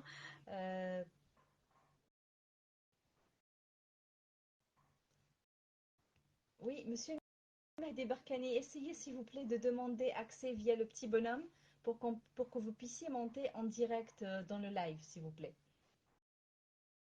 Oui, je vous ai tagué, Monsieur Mehdi Barkani. Je vais refaire une autre fois. Voilà. Et là, je vous tag. Très bien. Donc, nous avons parlé des romans de Monsieur Mehdi Barkani. Alors, Damnation et le recueil de poésie sont disponibles dans certaines librairies à Alger. Très bien, il est avec nous. Donc, on va accepter Monsieur Mehdi Barkani dans un petit moment, quelques secondes. Et puis plus tard, j'espère, il y aura la réédition de Danse avec les serpents. Alors, voilà. Oui, très bien, parfait. Alors, Monsieur Mehdi Barkani, nous avons deux questions avant de clôturer le live. Et puis après, je vais vous laisser nous déclamer un poème de votre recueil, un poème que vous préférez, votre préféré. Très bien. Alors, nous avons parlé, je disais juste avant, par rapport à Victor Hugo, et on ne va pas s'étaler sur ça, Victor Hugo et Émile Zola, je vais moi-même mener une petite investigation pour avoir ces écrits-là. Je suis très curieuse. Pour Victor Hugo, je suis consciente, je suis au courant de ça, mais pour Émile Zola, je ne savais pas, j'ignorais. Donc, je vais essayer de chercher, faire ma petite recherche pour trouver cette lettre. Il a tout simplement écrit une lettre pour défendre Dreyfus, mais il n'a pas écrit une lettre au président pour défendre les Algériens qui mouraient par centaines en ces moments-là. Je comprends. C'est l'histoire. C'est l'histoire, oui. Alors, Monsieur Mehdi Barkani, par rapport à vos écrits en ce moment, est-ce que vous avez des manuscrits, hein, vous avez des romans en cours, c'est ça, vous avez des romans en cours. Ça parle de quoi? Est-ce que vous pouvez nous donner comme ça un aperçu, si vous le souhaitez, bien sûr, hein? Oui, bien sûr, bien sûr. J'ai déposé chez un éditeur l'année dernière chez un éditeur, bon, je ne cite pas le nom, un éditeur un essai sur la jeunesse du sionisme, voilà, un essai sur la jeunesse du sionisme. C'est un travail qui m'a demandé beaucoup de temps. Voilà, j'espère que c'est dans la jeunesse, hein. La jeunesse et non la jeunesse. La jeunesse, la naissance, la création. Et et dans lequel j'explique la raison de l'installation de l'entité sioniste en ce lieu du monde arabe, et quel est le rôle exact de l'entité sioniste. Ce n'est pas une question de surface, mais il y a une question géostratégique et sociopolitique très très importante pour les Juifs. Voilà. Bon, je ne dis pas les Juifs, je dis les sionistes parce qu'il y a des Juifs qui sont contre. Donc, voilà, je m'explique dans ce livre-là et quelles sont ses intentions futures. Voilà, je montre, c'est un prototype qui m'a été fait par un imprimeur. Voilà, j'intitule cette histoire Équation à plusieurs inconnus. Voilà. Bon, c'est un titre, bon, tout le monde va se demander c'est quoi Équation à plusieurs inconnus, mais là en bas j'explique réflexion sur les desseins occultes que nourrit Israël révélés dans le manifeste du sionisme. Voilà. Ah, bon, je sais que... Voilà. Quand est-ce qu'il sera disponible dans les librairies selon vous? Je ne sais pas, j'ai un accord, en quelque sorte, un accord de principe de mon éditeur et j'attends qu'il m'appelle pour discuter le contrat. Voilà. Nous vous félicitons. Ben, j'espère qu'il sera sur les étagères les étals les stands du SILA 2020. Voilà. Et par rapport à la suite de Damnation, est-ce que ça sera cette année? Non, ça sera peut-être l'année prochaine. Inch'Allah. Super. Très bien. Parce que je suis sur un trailer passionnel très important que je termine bientôt. Voilà. Vous écrivez un thriller psychologique, oui. C'est ça, ou un polar? C'est un thriller psychologique, surtout psychologique, émotionnel. C'est un thriller passionnel. Voilà. C'est les crimes, c'est les morts, c'est les enquêtes, et voilà, on va tout ça. Voilà. Ah bah super. Il est là, il prend un peu du volume. C'est normal, du volume. Voilà.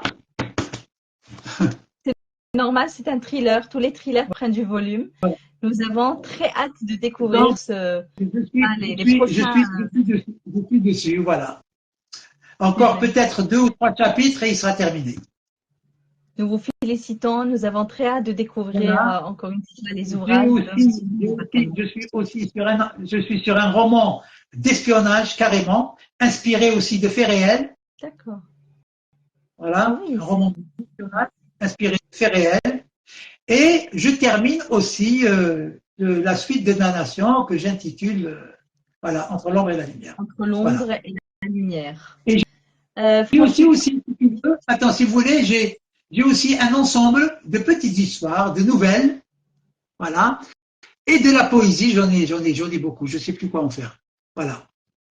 Monsieur Mehdi Barkani, vous faites beaucoup de choses en même temps, vous êtes un écrivain à plein temps, c'est fabuleux, c'est que vous prenez ça de bon cœur et c'est vraiment votre job à plein temps maintenant, l'écriture.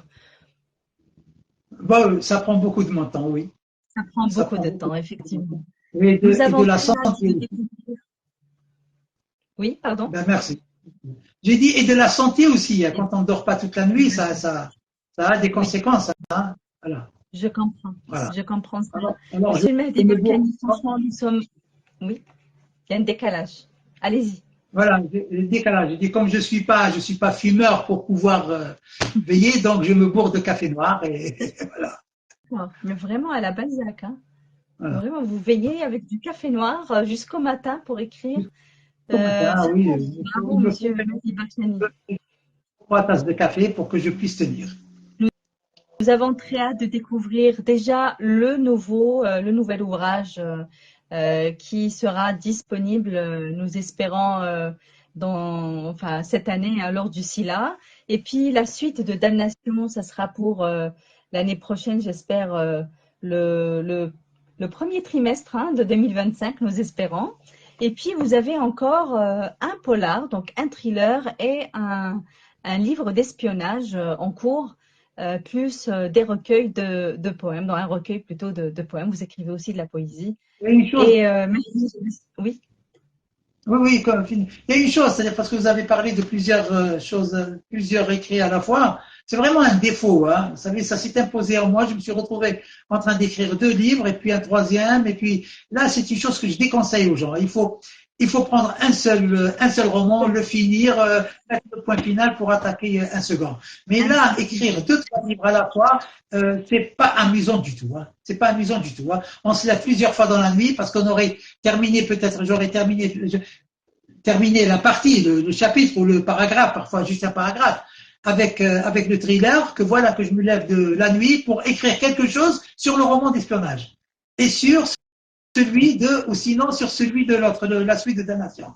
Donc c'est très, très, très fatigant et vraiment ennuyeux. Je, Voilà. je, Mais maintenant, je suis tout à fait d'accord avec vous. je vais finir comme ça. Oui, je suis d'accord avec vous. Il faut rester sur un seul projet. En tant qu'écrivain, c'est vrai, on peut écrire des idées par-ci, par-là, ok, mais pas pour garder l'idée pour plus tard, pour développer pour plus tard, je suis d'accord. Mais rester sur un seul projet déjà, et pour le moral, et pour la santé, et pour le bien, le bon travail du projet en Oui, cours, déjà. bien sûr, oui, bien sûr. C'est ça. En parlant de la poésie, moi j'ai eu la chance de lire votre recueil de poèmes. J'ai fait une Oui, déclamation hier oui, de mon poème préféré ici, c'est Princesse. Je l'ai lu.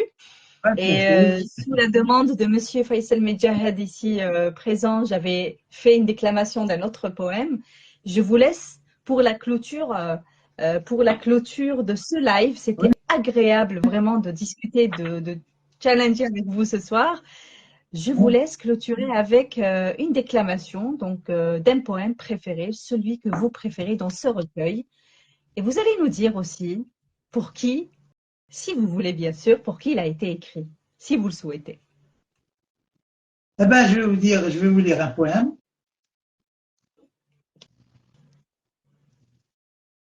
que j'intitule Dans le songe.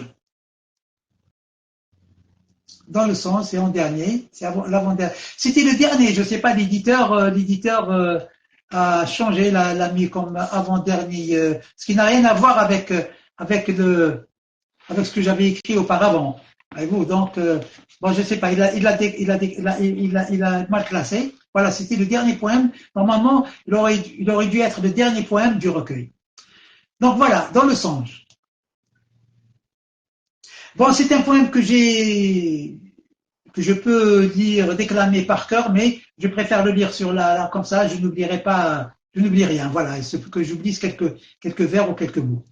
Bon, intitulé Dans le songe. Par ma fenêtre enfin toute ouverte pour filtrer la bise, je t'ai vue, ma jolie sereine, joviale, tu dansais sur les flots.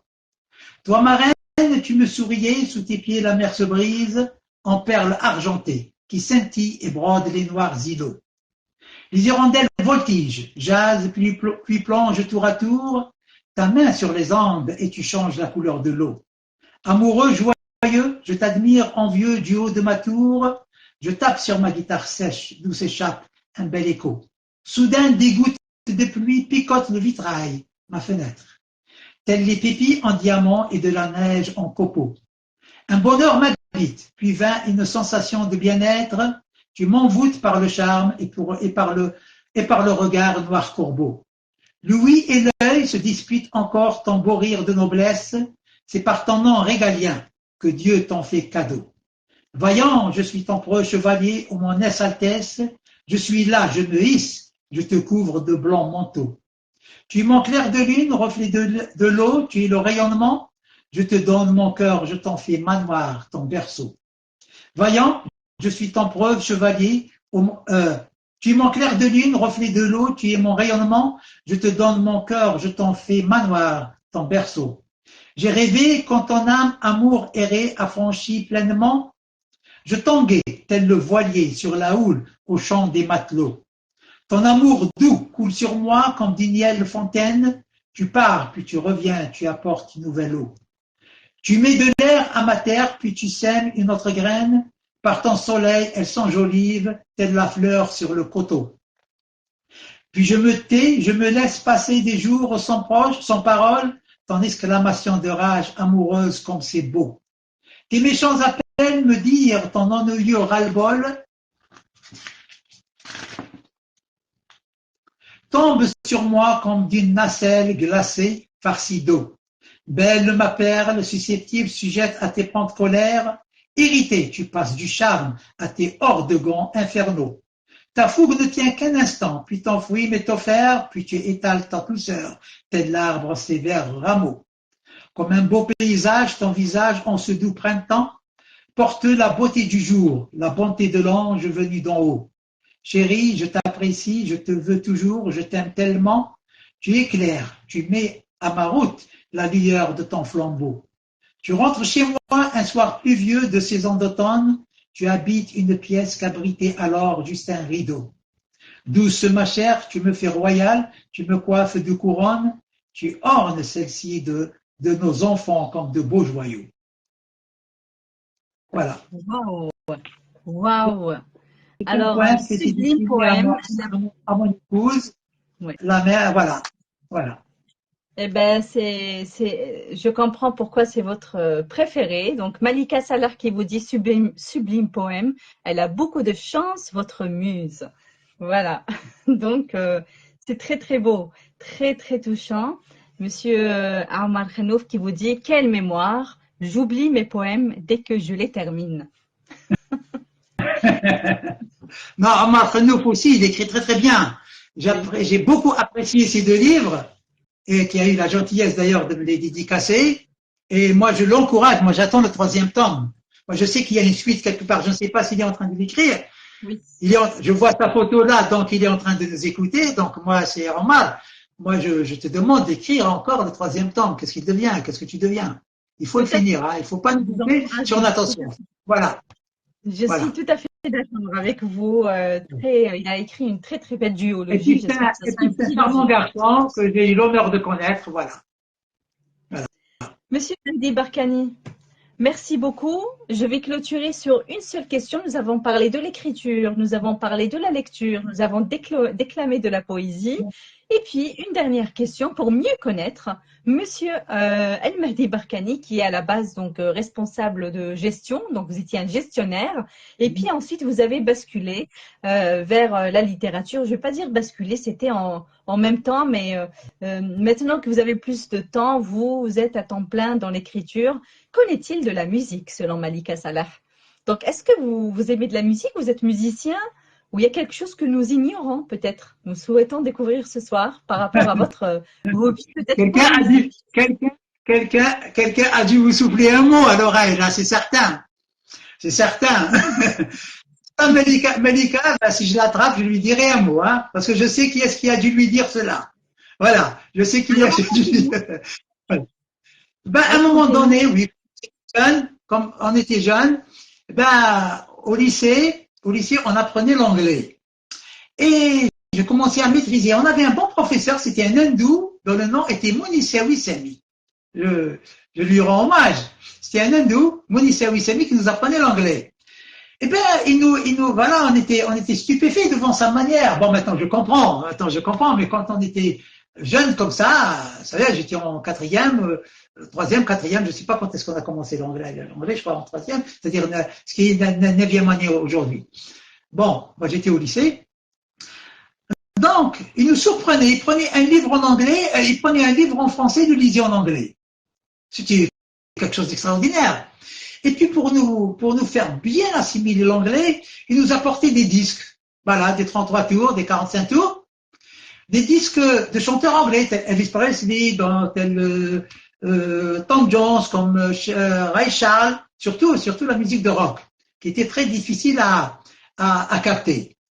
Et il nous demandait d'écrire la chanson. Mais en même temps, moi, j'apprenais ces chansons-là. Voilà. Donc un jour, je me suis retrouvé dans un groupe musical et j'étais le chanteur, voilà. Donc je tapais très très mal à la guitare, mais j'étais le chanteur. Donc je chantais en anglais comme je chantais en français. Et c'est grâce à cela que que je me suis retrouvé un jour à Beyrouth en train de chanter dans une troupe. Et puis voilà, et ça m'a un peu aidé pour payer mes études. Voilà, c'est l'affinité que j'ai avec Beyrouth.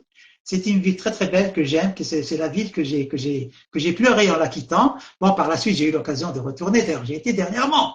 J'ai écrit quelques passages, je ne sais pas si vous les avez vus, sur certaines Oui, plages où j'évoque des souvenirs. Voilà. tout à fait. Voilà. Et Monsieur Mehdi Barkani, Oui, est-ce que vous pouvez en exclusivité ce soir nous, oui, peut-être, nous chanter un petit morceau, si vous gardez ça comme oui. souvenir, pour notre chère Non. communauté ce soir? Oh là là, je me souviens plus, je me souviens plus. Voilà, qu'est-ce que vous me demandez? Si vous me demandez ça plus tard, je vais réviser. Je sais pas, mais je me souviens plus. C'est pas grave.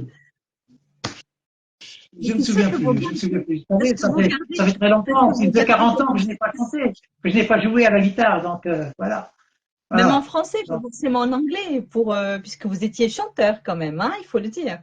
Donc, est-ce que vous gardez quelque chose en français ou en anglais? Ou en attendez, chabi attendez. aussi, hein? En arabe aussi, c'est acceptable.